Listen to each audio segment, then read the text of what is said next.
Mark Ogden is joining me. Some exciting news if you're a Liverpool fan. Oggy, I haven't seen you this fired up in a hot minute indeed, but it looks like Thiago Alcantara is just that much closer to becoming a Liverpool player. Oggy, this is something that I remember just a couple of weeks ago during the Community Shield. We were talking about it when the rumors started swirling. Now it seems like things have escalated in just the last couple of hours. So what was the holdup before? What's changed now? And what are some of the details of this deal? Well, the hold-up before was that Liverpool needed to, or they told Jurgen Klopp they needed to get a player out before they could get a player in. They just had to free up space on the wage bill. And it looked like it was going to be Gini Wijnaldum because he's the guy that's out of contract next summer, hasn't agreed a new one, and it looks like Gini will leave. But I've been told that it doesn't involve a player leaving, that Liverpool has just decided that they need extra bodies, they need a player of his quality. And the deal is actually a very good deal. I've been told it's £20 million as a basic fee, potentially rising to £25 million if Liverpool win the Premier League or the Champions League or progress in those competitions. So, you know, for £25 million, a maximum £25 million, Liverpool have got a great player that's got a fantastic winning pedigree and he'll make them a lot better. So I think Jurgen Klopp on this one is actually, if it was a battle with the board, he's won it because he's got a great player in and, you know, he does break the mould a little bit of a Liverpool player at 29, but, you know, people can't doubt Thiago's quality.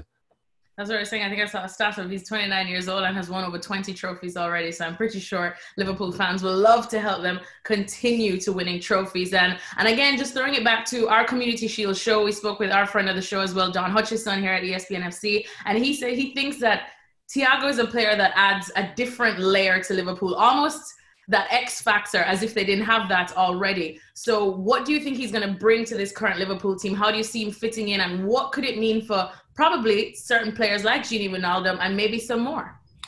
Yeah, I think the Community Shield kind of showed that Liverpool do miss somebody in the final third who can unlock a door. And I think that the closest player that he reminds me of that he can replace is Coutinho. Now, Liverpool haven't really missed Felipe Coutinho. They've won the Champions League and Premier League since selling to Barcelona, but they have missed that player who can, you know, unlock a tight defence. And Thiago's got that in his locker, as we all know. He can score from distance, he can create.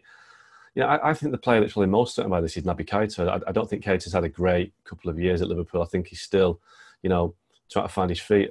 He's got to have to compete with a guy like Thiago now. He's got a fantastic winning pedigree. So for me, it makes Liverpool more of a potent force in the final third, and it just makes them much more dangerous to opposition teams. So Liverpool needed a bit of a change of emphasis. They were becoming fairly predictable, hard to stop but still predictable. Thiago makes them unpredictable, and that's only good at the top end of the game. Oh, the rivals might be shaking in their boots somewhat. And speaking of the rivals, Augie, let's talk Man United, because yesterday you and I sat exactly where we're sitting right now. Well, kind of. You were in your fancy penthouse. And we were talking about two potential signings for Man United in terms of Gareth Bale and Sergio Reguilon that they were missing out because they seemed to be going to Spurs. Thiago Alcantara was another one that was thrown around possibly to go to Man United. Should United feel like they're missing out on something, or was that just really more of a rumour without any substance to it? No, I think with United, the three players that they seem to have missed out on this week, there was interest in all three. United won't deny that, but I think all three players were kind of backup options, contingency plans if other targets didn't go through. Now, you know, Gareth Bale is going to go to Tottenham, Sergio Reguilon's gone to Tottenham as well, Thiago to Liverpool. It looks like United have had a bad week. We'll only find out if they've had a bad week at the end of the window if they don't get Jadon Sancho, because certainly Bale was a backup for Sancho. Now, Sancho is still bubbling away, not making much progress.